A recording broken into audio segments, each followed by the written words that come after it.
Bonjour. Aujourd'hui, à Vue d'ici, Mélissa Paquette nous présente Dominique Audet, propriétaire de Saut Dominique, qui a participé à The Great Canadian Baking Show. Ensuite, Mégane Labrec qui s'est entretenue avec Charlène Michaud de Lac-Saint-Charles, propriétaire du centre Tension Attention. Et finalement, c'est le temps des sucres. Alors, Shana Warren nous présente le nouveau projet de Jean Deschênes, la sucrerie Maple & Oaks. Bienvenue à Vue d'ici.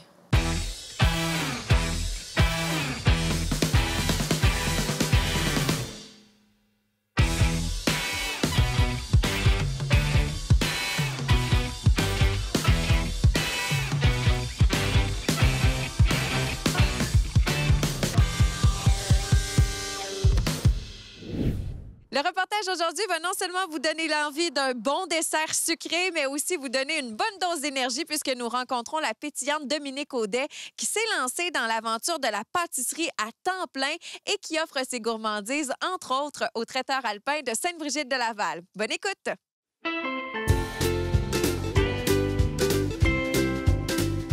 Un reportage que je suis vraiment heureuse de réaliser aujourd'hui avec toi, Dominique. On est à Sainte-Brigitte-de-Laval, au traiteur alpin, un endroit où tu viens porter occasionnellement tes créations gourmandes. On te rencontre aujourd'hui pour parler de ce saut que tu fais dans le monde de la pâtisserie avec ton propre branding. Mais avant, je veux qu'on apprenne à te connaître un peu plus. Tu as comme 8 vies. Tu as été en radio, tu as écrit des livres. Parle-nous de toi. Oui, alors comme tu dis, j'ai eu plusieurs vies comme un minou. Alors j'ai commencé il y a quelques années à faire de la radio. J'étais passionnée de musique. En partant, j'étais une passionnée de musique. C'est ce qui m'a dirigée vers la radio lorsque j'étais jeune. J'ai fait quand même plusieurs années en radio et éventuellement, j'ai décidé de transférer vers l'écriture de romans. Ça a super bien marché ça aussi. J'ai plusieurs romans historiques que j'ai publiés aux éditions VLB, Urtubise. J'ai même parti ma propre boîte d'édition numérique pour pouvoir avoir le plein contrôle de mes publications. Et éventuellement, j'ai eu la piqûre de la pâtisserie. Pour moi, c'était comme naturel de m'en aller vers là, étant donné que c'est tellement créatif. C'est comme de commencer une peinture, de faire un beau gâteau. Alors, je trouve que ça va vraiment bien avec le reste. C'est un métier créatif qui me permet de pouvoir mettre toutes mes couleurs. Une fille passionnée, là, on le ressent dès qu'on t'entend parler de tes différents projets. La passion est au cœur de ta vie. Tu dis que c'est arrivé récemment à la pâtisserie, mais ça fait aussi partie de ton histoire. Tu as retrouvé des photos de toi petite, puis tu étais déjà passionnée par le glaçage. Oui, moi, là, le glaçage me fascine depuis que j'ai 1 an. Tu sais, la fameuse tradition du smash de cake. J'en fais d'ailleurs plusieurs des gâteaux pour que l'enfant qui célèbre son premier anniversaire puisse le détruire bien comme il faut puis se crémer. Moi, j'en ai eu de ça, j'en ai eu 2. 2 smash cakes. Alors, je suis fascinée par le glaçage depuis toujours et j'avais évidemment, en bonne fille des années 80, mon Easy Bake Oven quand j'avais 4 ans où j'ai fait mon premier gâteau. Alors, c'est sûr que ça part vraiment de là. Et c'est revenu juste avant la pandémie. C'est revenu parce que je désirais faire plaisir à mes collègues de travail et je leur amenais des petites gourmandises le matin. Et éventuellement, on m'a fait comprendre que ça serait peut-être une bonne idée de la télévision avec ça. Et c'est ce que j'ai fait. C'est comme ça que ça a commencé. Wow, j'adore ça. Puis moi, j'ai eu 2 commandes de gâteaux de Saut Dominique Gourmandise. Un smash de cake pour ma nièce qui était magnifique. Il était tellement beau puis brillant qu'elle n'osait même pas le détruire. Puis aussi, pour le 30e anniversaire de mon copain, tu m'as fait un chocolat avec une meringue italienne flambée, ganache au chocolat. Tu as aussi des créations de cupcakes que tu viens, entre autres, porter ici au traiteur alpin à Sainte-Brigitte. Oui, bien moi, là, la façon que je fonctionne beaucoup, c'est que je vais à l'inspiration. Tu sais, je suis un écrivain, hein? Ça fait que quand quelqu'un m'approche pour avoir un gâteau personnalisé, les gens, ils savent pas nécessairement des fois qu'est-ce qu'ils veulent en particulier. Alors moi, là, je les file, puis c'est comme si, là, qu'est-ce que cette personne-là m'inspire, qu'est-ce que je pourrais lui faire à elle toute seule. Puis chacun des gâteaux que je fais, c'est la personne, qu'est-ce qu'elle m'inspire. Ça va toujours être ça. Ça fait que c'est ça la beauté de la chose, de la façon que je travaille actuellement, c'est que tous les gâteaux sont non seulement personnalisés, mais ils sont jamais identiques. Il n'y a jamais quelqu'un qui va avoir un gâteau identique à celui d'une autre personne. C'est vraiment votre personnalité, ce que je ressens, je le mets dans un gâteau.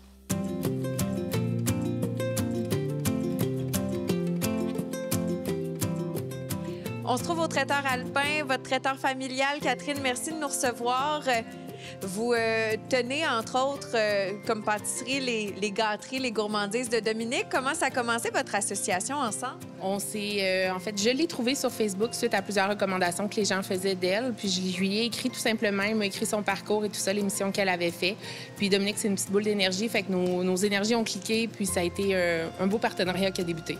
Est-ce que les clients du traiteur alpin sont satisfaits des cupcakes qu'elle vous offre? Vraiment, il y a une belle variété. Elle nous livre actuellement 2 variétés par semaine que j'affiche sur Facebook. Puis ça se réserve dans le temps de le dire. Donc là, justement, on en discutait tout à l'heure. Elle va commencer à m'offrir plus de variétés. On va avoir peut-être un 3-4 variétés par semaine. Justement, au moment où on réalisait notre entrevue avec Dominique, il y a une dame qui est entrée, puis ça a à peine eu le temps d'arriver, puis il y en a quelques-uns qui sont partis. Est-ce que ça ressemble souvent à ça? La demande est forte? C'est toujours comme ça. On en a 24, elle nous livre 2 douzaines, puis le lendemain, souvent, il n'y en a déjà plus. C'est pour ça qu'on dit aux gens de réserver tôt, soit par message privé sur Facebook ou nous appeler directement ici au traiteur. Génial. Tu as mentionné qu'avec Dominique, ça cliquait instantanément. Puis je le confirme, là, Dominique, elle est pétillante, mais on se sent vraiment bien accueilli dès qu'on entre au traiteur alpin. Merci beaucoup de nous avoir reçus. L'équipe de CCAP va assurément se redéplacer pour vraiment dresser le portrait familial derrière le traiteur alpin. Puis ce sera un bonheur de vous découvrir davantage. Merci beaucoup. Si ton visage est familier, c'est qu'on a pu te voir dans une grande émission de cuisine. Parle-nous de cette expérience-là que tu as vécue il y a quelques mois. Et oui, alors en 2020, j'ai été choisie pour la saison 4 de l'émission The Great Canadian Baking Show qui est présentée actuellement sur Netflix et aussi sur l'application CBC Gem gratuitement. Alors, c'est une émission qui regroupe 10 des meilleurs pâtissiers amateurs du Canada. OK? Wow. C'est vraiment à travers le Canada, la sélection. Alors, je me suis retrouvée en compétition avec 10 personnes qui venaient soit de Vancouver, de Calgary, Edmonton, Winnipeg, Toronto également, pour qu'on puisse savoir c'est lequel le meilleur pâtissier de tout le groupe.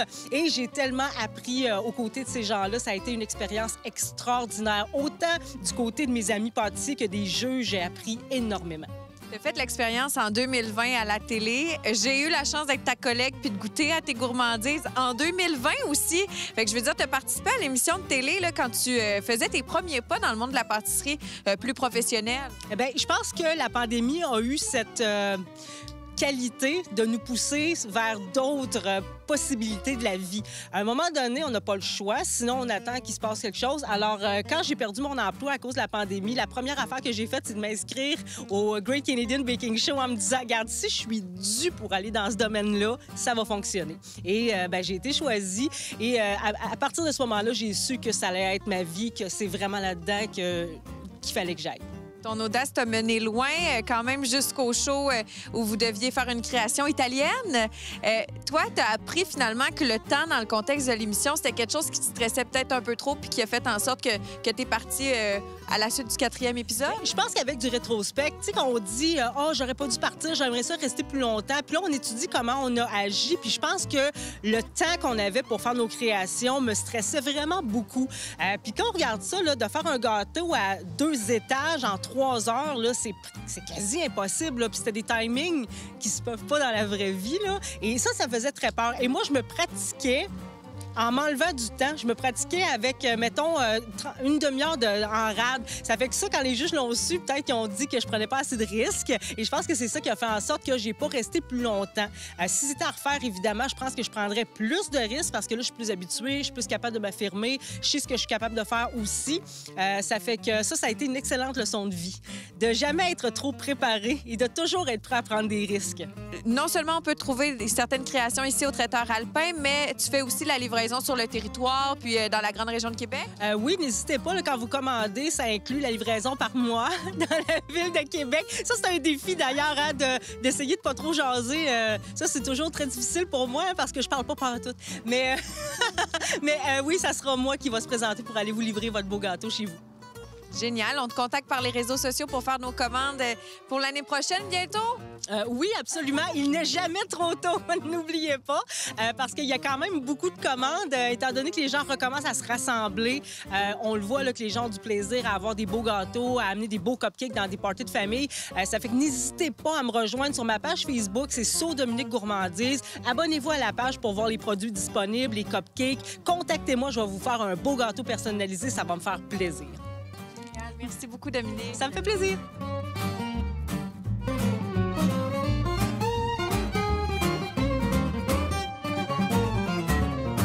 J'aimerais remercier Catherine du Traiteur Alpin qui nous a reçus ici aujourd'hui pour pouvoir discuter avec Dominique d'Itso Dominique Gourmandise. Ça a été un plaisir de vous présenter cette pâtissière de Québec qui peut répondre à vos différentes demandes de création gourmande. N'hésitez pas à la suivre sur les réseaux sociaux, mais aussi à suivre le Traiteur Alpin sur Facebook pour découvrir leurs mets chaque semaine. Aujourd'hui, j'ai le plaisir de m'entretenir avec Charlène Michaud, eutoniste de formation, qui travaille dans ce monde depuis plus de 30 ans maintenant. D'ailleurs, aujourd'hui, je la rencontre directement dans son atelier situé au centre-ville de Québec et j'aurai le plaisir de démystifier avec elle le monde fascinant de l'eutonie.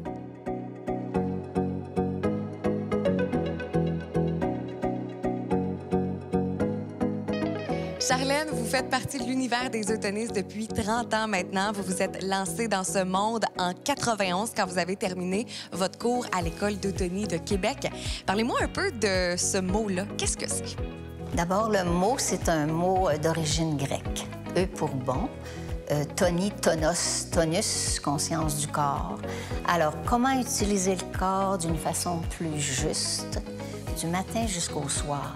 Après un passé dans l'enseignement, dans le chant, dans la musique, qu'est-ce qui vous a donné envie de suivre votre cours d'eutoniste? Quand je chantais, bien, j'avais besoin de travailler ma voix, nécessairement mon corps. Donc, j'ai pratiqué une gymnastique respiratoire pendant 8 ans. Alors, ce qui est arrivé, c'est que pour me préparer davantage, je voulais des cours d'anatomie. Je me suis informée à une femme médecin que je voyais une fois par année. Elle m'a dit quelque chose qui t'intéresserait. J'ai expérimenté une fin de semaine en eutonie. Puis c'est ce qui m'a amenée à m'intéresser. J'ai suivi quelques sessions, puis une formation débutait. Une fois que vous avez terminé ce cours, qui, disons-le, dure quand même 4 ans après avoir effectué un bac à l'université, dans quel monde est-ce que vous vous êtes lancé avec ce cours-là? Bon, moi, j'avais beaucoup d'intérêt dans le domaine de la musique, parce que je chantais, mais je me suis lancée dans différents domaines. Puis, à ma grande surprise, le domaine de la santé est arrivé. Ma priorité, c'est devenu de transmettre aux gens du troisième âge, 50 ans et plus, monsieur, madame, tout le monde. J'ai offert mon travail au troisième âge, à l'Université Laval, et j'ai enseigné là pendant 20 ans. C'était des cours d'eutonie. C'était pas connu. 10 ans après avoir suivi votre cours à l'École d'eutonie de Québec, vous avez décidé, après avoir exploré l'eutonie dans des salles communautaires, l'avoir présentée au troisième âge, vous avez démarré votre entreprise Centre Tension Attention. Oui. Pourquoi est-ce que c'était important pour vous de lancer un endroit où les gens se sentiraient bien de pratiquer l'eutonie? Alors, c'est ça. C'était là. J'étais rendue là. J'avais expérimenté ailleurs. Puis, je trouvais que c'était pas satisfaisant. Donc, il n'y a rien de mieux que d'être chez soi, dans nos affaires. Effectivement. Le but de l'eutonie, c'est de s'harmoniser avec son propre corps. Oui. Vous offrez des séances qui sont personnalisées, donc pour des gens qui auraient des besoins spécifiques, mais vous offrez aussi des séances découvertes. Parlez-moi un peu de ce service-là. Alors, comme vous disiez, il y a des groupes d'initiation. Ensuite, en individuel, bien, on peut regarder les problématiques spécifiques aux personnes. Puis, en plus de ça, ce que j'offre, je fais des petits sondages auprès de mes personnes qui viennent, puis je vois les intérêts. Alors, je propose des ateliers aussi avec des choix précis de thèmes. Lorsque vous avez décidé de devenir eutoniste, un de vos objectifs principaux, c'était de rendre l'eutonie accessible à tous, de faire comprendre cet univers-là à monsieur, madame, tout le monde. Oui. Est-ce qu'avec 30 ans d'expérience, vous pourriez dire que vous êtes parvenu à faire connaître l'eutonie? Il y a encore beaucoup de travail à faire. On n'est pas beaucoup d'eutonistes professionnels. Puis, c'est un domaine aussi qui demande un engagement aussi. Puis, à un moment donné, je me suis dit, oh, ça commence à faire 30 ans. J'ai décidé d'écrire. Je me suis dit, si je veux laisser quelque chose, je voulais transmettre ce que ça m'avait apporté, moi. Dans ce livre-là, on retrouve vos connaissances qui ont été acquises au cours des 30 dernières années, toutes les pratiques que vous avez faites. Évidemment, il est sur le marché. Les gens peuvent se le procurer dès maintenant. Comment conserver un corps jeune? Et surtout, j'invite les gens à découvrir l'eutonie, qui est vraiment un monde fabuleux en soi. C'est une prise de conscience de son corps. Comment être en harmonie avec cet objet qui est finalement notre outil de tous les jours. D'ailleurs, j'aurai la chance de pratiquer avec vous dans quelques minutes à peine l'eutonie, une première séance pour moi.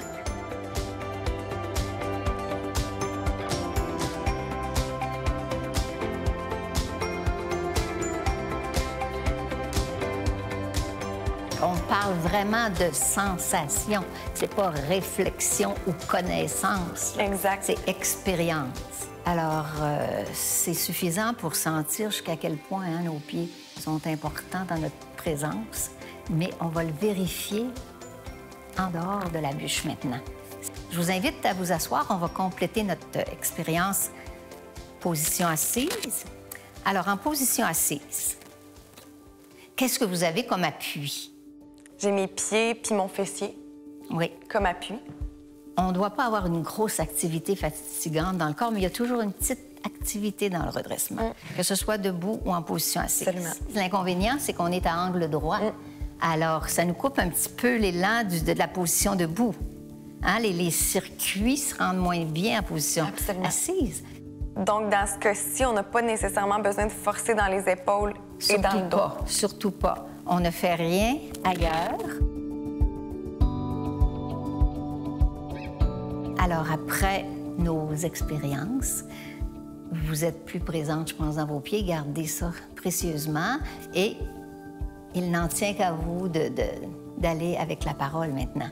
Merci beaucoup, Charlène, pour vos judicieux conseils. Ça fait vraiment une différence. Puis je vous l'ai dit un peu plus tôt que j'avais même envie de retenter l'expérience. C'est clair que je vais amener ces conseils-là à la maison. Et si les gens souhaitent eux aussi prendre conscience de leur corps avec des techniques de l'eutonie, bien, je les invite à vous contacter sur votre page Facebook. Et évidemment, bien, allez se procurer votre tout nouveau livre qui est disponible dès maintenant en librairie. Merci beaucoup, Charlène, pour votre temps. Ça m'a fait plaisir et je pense qu'il y a une petite différence dans ce que j'entends et ce que je vois depuis. C'est d'excellents conseils que vous avez donnés. Merci beaucoup, Charlène. Plaisir, ça m'a fait plaisir.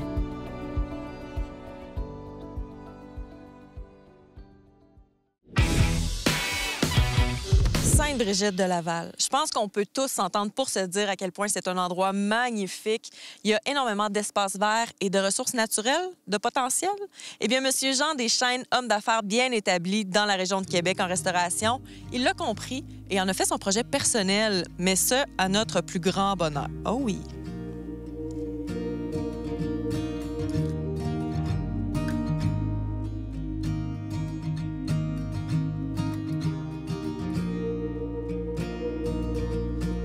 Jean Deschaines, merci de nous accueillir dans ce tellement bel endroit qui est, bon, on comprendra un petit peu plus tard beaucoup plus qu'une cabane à sucre, mais c'est également ton plus récent projet, plus récent parce qu'il y en a eu beaucoup au fil de ton parcours entrepreneurial. Mais justement, j'aimerais qu'on puisse en apprendre davantage. Parle-moi un petit peu, c'est quoi ton parcours? Comment ça a commencé, cette belle histoire avec la restauration? Écoute, les gens qui me connaissent surtout pour avoir parti le pôle du Parvis à l'époque, en 2011. Le premier projet que je suis propriétaire en tant que tel. Okay. Mais j'ai commencé la carrière dans un dépanneur dans mon village à Dolbeau, Lac-Saint-Jean. Je suis un gars de région. OK. Puis qu'est-ce qui a fait en sorte que tu arrives ici à Québec? Québec a toujours été une ville que, quand même plus jeune, mon père du Lac-Saint-Jean, évidemment, venait à Québec de temps en temps. Je disais, hey, j'aimerais ça, Québec. Mais je ne m'attendais pas à 19 ans à venir à Québec à 24 ans. Je suis parti dans le Canadien un peu à l'aveugle, à 19-20 ans. Je me ramasse au pub Saint-Alexandre comme barman. Québec était vraiment la place que j'ai appris beaucoup la restauration. Puis là, bon, c'est beaucoup centre-ville Québec, si on veut. La ville, il y a du monde et tout ça. Et puis là, on est à Sainte-Brigitte de Laval, en plein milieu du bois, dans une cabane à sucre. Ça a été quoi le déclencheur? Ça a été quoi ta motivation pour entreprendre ce projet-là? Le retour aux sources. C'était le retour vraiment à la nature. Puis le beat de centre-ville. Ouais, je l'avoue, quand même assez drainant comme un niveau physique, un niveau mental aussi. Absolument. Puis avec ce qu'on a vécu ici dernièrement, dans les 2 dernières années, c'était un bon timing pour justement aller vers ce filon-là que j'avais déjà depuis plusieurs années en tête. Là. Puis ça fait combien de temps que c'est un petit peu plus concret? Ça fait combien de temps que tu y penses vraiment ici? Écoute, quand j'ai vendu en 2017, le pub Ciné-Pub du Parvis, le pub Saint-Patrick, les business que j'ai eus, c'était un filon que j'avais en tête, c'est sûr, que je m'en allais. Je pensais pas le faire aussi rapidement, mais la situation a fait en sorte que, bon, on s'est déboulé. J'ai dit, OK, parfait, je me lance. Le terrain m'intéressait beaucoup pour développer l'écotourisme. C'était ça le but de mon projet. L'embryon du projet, c'est l'écotourisme. Et évidemment, avec tout ce qu'on sait qu'on vit au niveau agriculture, on a la difficulté à s'apprivoiser aux années avec des bons produits de qualité. Oui, il y a le biologique. On va se le dire, avec l'augmentation des prix, bien, c'est difficile pour les... Il y a un volet autosuffisance qui était vraiment important pour moi dans mon projet. OK. Et le terrain fait en sorte qu'avec 4 millions de pieds carrés, imaginez ce que vous voulez, vous pouvez le faire sur le terrain. Alors voilà. Et pourquoi avoir choisi un terrain particulièrement à Sainte-Brigitte-de-Laval? La couronne nord, justement, m'intéresse beaucoup. Mais Sainte-Brigitte a toujours été un quartier et un secteur de privilégié pour moi parce que je vois un potentiel avec les montagnes. Je vois un potentiel avec ce qui s'en vient aussi dans la région, ce qui s'en vient en Couronne-Nord. Il y a des beaux projets. Et il y a le centre récréo-touristique des Hautes-Terres de l'autre côté de la montagne ici. Il est en gros développement. Il y a beaucoup d'argent, évidemment, qui est investi. Alors, je pense que j'arrive dans un timing parfait, en fait. Puis on s'en va vraiment vers là aussi. Je pense que l'être humain ou les hommes et les femmes veulent se retrouver en forêt, veulent se retrouver en famille, veulent se retrouver dans un endroit plus relax. Bien, effectivement, il y a une belle ambiance, justement, chaleureuse ici. Puis d'ailleurs, j'entends de l'autre côté, il y a des gens et tout ça. Ça bouille. Oui, bien, j'aimerais ça peut-être voir ça, puis peut-être Certainement, m'imprégner oui. justement vraiment de la cabane à sucre, sortir à l'extérieur, puis on pourra continuer à parler de ce beau projet-là, parce qu'il y en a beaucoup de projets dedans, ce projet. Oui, c'est difficile à expliquer pour moi, justement. Oui, des fois. c'est ça. Bon, on va aller jaser de ça. Mais bon.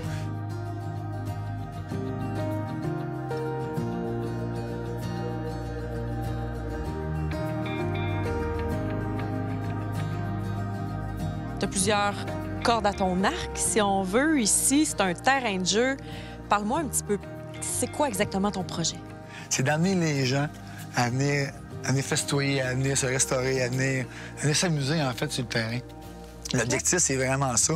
Puis, moi, ce que je veux, c'est vraiment offrir une opportunité globale. C'est une opportunité à des gens peut-être plus jeunes ou plus vieux, peu importe. Exemple, les gens comme Kevin qui vient faire un peu le sirop d'érable, il m'a approché, on s'est rencontrés. Hein, moi, je suis très prêt à faire ça. Vas-y, mon ami, c'est là pour ça. Et comme par exemple, justement, Kevin, est-ce que c'est toi qui l'engages? En fait, on a comme un joint venture ensemble. J'offre la cabane, lui, il voulait faire ça de sa vie un petit peu.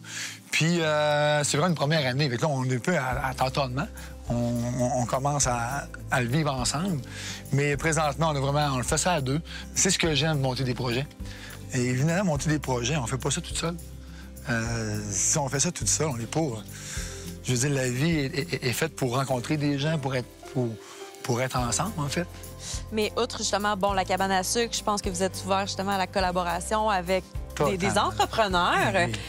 Mais outre la cabane à sucre, est-ce que tu vois d'autres choses, justement, pour sucrerie Maple & Oaks? Bien, en fait, il y a l'aspect aussi écotouriste. Évidemment, il y a beaucoup d'entreprises qui émergent présentement pour faire des cabanes locatives, des chaînes locatifs. Je vais aller chercher les jeunes. Le 18-20 ans, le 15 ans, qui veut avoir une expérience vraiment plus nature. Okay. Aller chercher vraiment un concept plus terre à terre. Donc là, on a parlé justement de la cabane à sucre, de ton ouverture à collaboration pour exploiter le niveau restauration de la cabane à sucre. Mais là, est-ce qu'il y a un autre volet que tu aimerais exploiter, si on veut, d'ici? Bien, le volet que moi, il me tient un peu plus à cœur personnellement, que je veux développer, c'est vraiment un peu le centre écotouristique. C'est les chalets, évidemment, c'est les tentes géodésiques.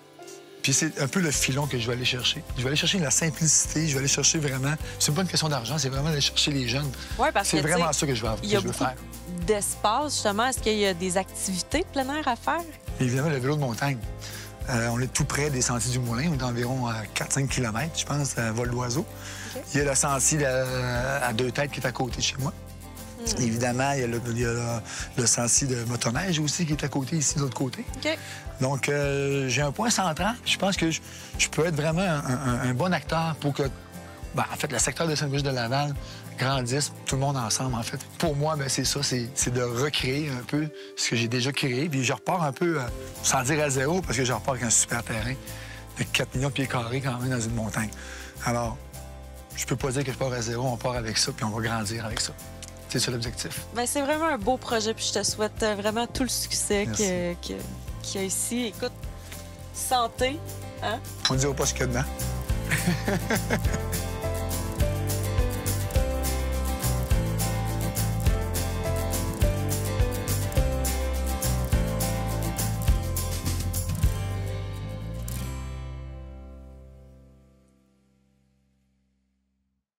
Sainte-Brigitte-de-Laval regorge de beaux projets comme celui de Jean Deschênes qui aura certainement titillé ceux qui ont la dent sucrée. Pour les amateurs de plein air ou ceux qui aimeraient collaborer, eh bien, je vous invite à aller voir la page Facebook Sucrerie Maple & Oaks pour pouvoir voir et suivre les avancées de ce beau et bon projet. Il en reste-tu? Ça donne le goût d'aller à la cabane à sucre. Pour ceux qui, comme moi, ne sont pas encore allés cette année, c'est le temps d'aller à la sucrerie Maple & Oaks à Sainte-Brigitte-de-Laval. Merci à Shana Warren pour son reportage.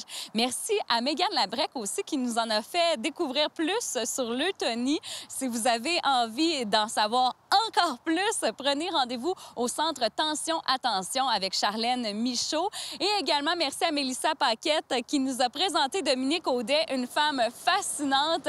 Et ça a été un plaisir aussi de voir le traiteur alpin. D'ailleurs, on va en apprendre plus sur ce traiteur dans un prochain reportage de Vue d'ici. Et si vous avez des suggestions pour nous, n'hésitez pas à nous écrire au info@ccap.tv. Et si vous voulez voir ou revoir nos émissions, ça se passe au ccap.tv.